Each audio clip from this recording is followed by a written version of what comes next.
selamat datang di Story Kauri. Ini adalah channel kedua artikel YouTube. Jangan lupa subscribe ya guys, dan tekan notifikasinya. Kisah pemuda kaya, anak bos besar, pemilik 73 perusahaan, yang menjadi cleaning service. Episode 356. Kenshin yang bertemu Iwan. Lalu mereka pun saling bicara, saling bertanya, terutama yang menyangkut lahan desa. Kenshin pun akhirnya berkata pada Iwan, "Wan, besok aja kita langsung ke perusahaan itu. Aku akan bertanya masalah rumahmu serta tanah warga di sini. Kenapa bisa diambil paksa? Aku mau tahu alasannya. Kalau hanya masalah hutang, itu mudah diselesaikan. Tapi kalau mereka memang sengaja untuk mengambil tanah itu, kita akan melawannya." Iwan pun menjawab, "Oke bro, gua setuju. Tapi sebelumnya gua minta maaf bro. Lu datang ke sini, malah menemui masalah. Gua jadi nggak enak bro. Merepotin lu nantinya." Dan Kenshin menjawabnya, "Lu bilang apa Wan? Kita ini kan teman. Lagian lu udah membantu perusahaan ayahku. Sampai menyamar-nyamar segala. Lu pun tak mau imbalan. Jadi ini anggap aja Wan. Gua membalas kebaikan itu. Lu kagak usah khawatir. Nggak usah bilang merepotkan. Santai saja Wan." Dan Iwan pun menjawab, "Oke bro, terima kasih. Memang saat ini gua butuh bantuan sekali. Apalagi ibuku sakit." Beliau pun sampai sedih. Tanah satu-satunya peninggalan ayahku sampai disita. Jadi sebenarnya bro, ini pun dari tadi gua sudah jengkel sekali. Ingin bertemu orang-orang itu, pengusaha yang merampas desa ini. Meskipun sebelumnya sudah dibilang, warga desa ini pernah ke sana untuk menuntut haknya kembali, namun tetap saja kalah. Kalau gua ini bro, masih nggak mau menyerah. Gua akan mencoba untuk melawan mereka." Mendengar bicaranya Iwan, Kenshin pun mengiyakan. Dan di saat bersamaan, bos besar yang di tempat kerjanya didatangi karyawan perusahaan yang mengabarkan Bang Hotman telah datang dan segera ingin bertemu. Begitu pula dengan pimpinan perusahaan lain. Sudah tiba juga. Mereka pun dipersilahkan untuk masuk ke dalam. Dan ayahnya Kenshin berkata tentang suatu hal yang penting. Beliau itu bicara kalau di suatu tempat ada seorang pengusaha yang berbuat semena-mena, menipu banyak warga dan menguasai tanah penduduknya. Tanah itu pun tempat tinggalnya Iwan, teman baiknya Kenshin. Rumahnya yang ada di desa telah disita perusahaan. Bahkan ada banyak warga yang mengalami nasib yang sama.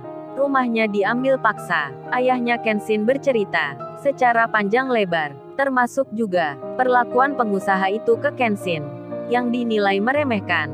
Bos besar yang di tengah pertemuan, beliau pun memerintahkan agar masing-masing orang untuk datang ke sana secara bersama-sama, membebaskan tanah warga dari cengkraman pengusaha Bang Hotman, Pak David, Pak Michael, bahkan ayahnya Kauri, serta pula pimpinan yang lain, termasuk Pak Andi. Mendengar itu semua, mereka pun juga sama merasa tak terima saat tuan muda direndahkan.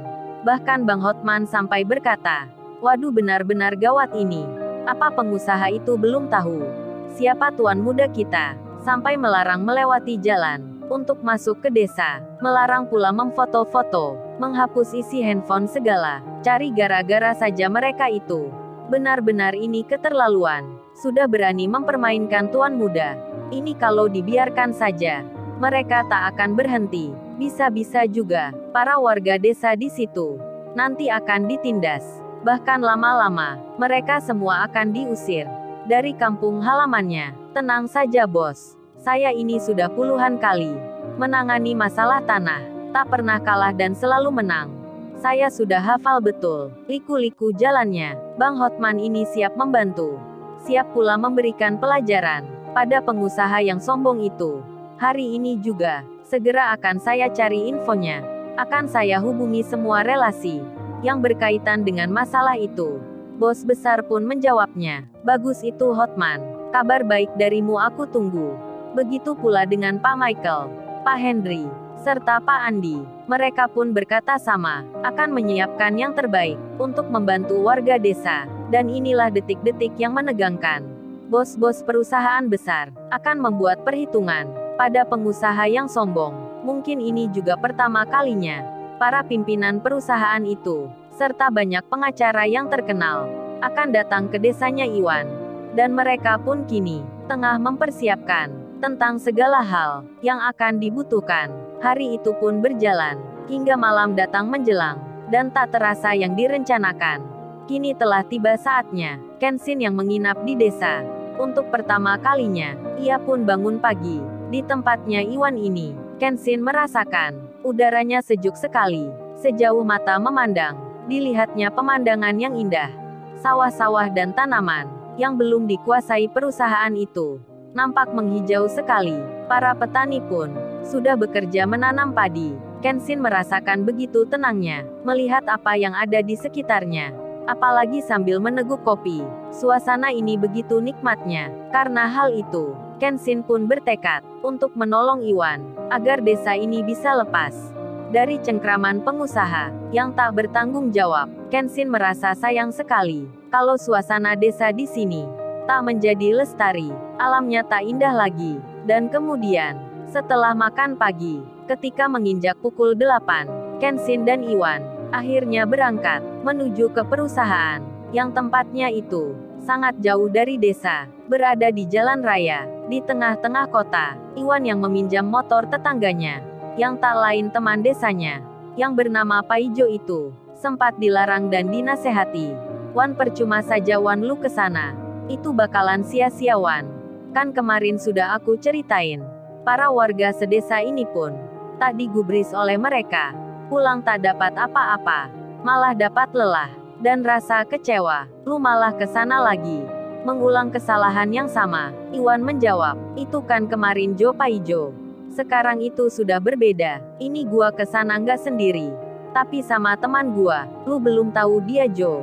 Dia ini anaknya orang kaya. Gua yakin akan mendapat hasilnya. Kita akan menang. Nah kalau gua sendiri saja, itu pantas lu bilang begitu Jo. Tapi kalau sama temanku ini, itu lain ceritanya. Paijo temannya Iwan menyahut. Wan, lu masih menghayal saja Wan. Katanya temanmu itu kerjanya cleaning service juga. Tapi lu bilang anaknya orang kaya. Bisa aja lo Wan. Paijo melihat Kenshin yang pakaiannya biasa, sedang memandang sawah. Tak meyakinkan sekali, seperti yang dibilang Iwan. Meskipun demikian, Paijo meminjamkan motornya untuk dipakai Iwan dan temannya. Dan kemudian, di waktu kini, setelah Kenshin dan Iwan melakukan perjalanan hampir 1 jam lamanya, mereka pun telah tiba di perusahaannya Larissa. Saat itu hampir jam 10. Kenshin dan Iwan kini di pintu gerbang sedang bertemu Pak Satpam, hendak minta izin masuk ke dalam. Pak Satpam yang bertanya tentang keperluan Kenshin dan Iwan. Setelah mengetahui jawaban keduanya, Pak Satpam itu pun memberitahukan pada orang kantor kalau ada 2 pemuda yang hendak ingin bertemu dengan atasan di sini, menanyakan tentang perihal tanah desa, seperti warga yang sebelumnya, dan oleh orang kantor tersebut. Berita itu disampaikan pada Larissa, yang tak lain wakil ayahnya, orang kedua di perusahaan ini. Larissa yang di kantor kerjanya lalu mendapat telepon. Mbak, ini ada 2 pemuda yang hendak bertanya lagi tentang tanah desa. Sepertinya ini pemuda dari situ. Mereka masih di pos security. Apa perlu langsung diusir saja? Tak usah diperkenankan masuk. Larissa pun menjawab, jangan-jangan dulu. Saat ini saya lagi butuh hiburan. Kita permainkan saja mereka. Siapa tahu bisa membuat kita tertawa. Oh ya Dennis, suruh security itu untuk memfoto wajah mereka, lalu kirimkan ke nomorku. Gua mau tanyakan dulu pada lurah desa. Ini ada warganya yang datang. Gua mau bertanya, siapa mereka ini? Kok berani sekali datang ke sini? Dennis pun mengiyakan.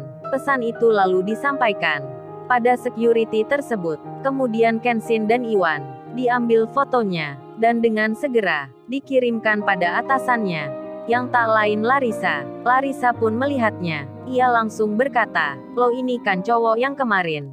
Ternyata memang benar, dia itu warga desa. Masih belum kapok juga. Dasar orang miskin tak tahu diri.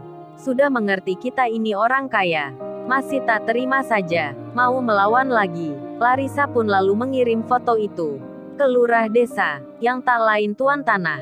Pak Lurah pun langsung menjawab, kalau salah satu foto tersebut adalah bernama Iwan, seorang pemuda yang kemarin merobek bendera perusahaan yang kerjanya di kota jadi cleaning service. Larissa pun langsung tertawa, meskipun ia marah. Kemudian ia bicara sendiri, berarti mereka ini teman sesama cleaning service yang mencoba bertanya tentang lahan desanya. Baiklah kalau begitu, akan kita buat malu kedua pemuda itu sampai titik penghabisan. Oh ya, cepat suruh mereka masuk ke kantor utama, biar saya yang ke sana. Dan Larissa pun bersiap meremehkan Kenshin dan Iwan di depan orang yang banyak. Lalu, bagaimana kisah selanjutnya? Subscribe channel ini untuk episode berikutnya. Terima kasih. Jangan lupa ya guys, untuk kelanjutan ceritanya ada di channel Story Kaori. Lupa subscribe ya guys, dan tekan notifikasinya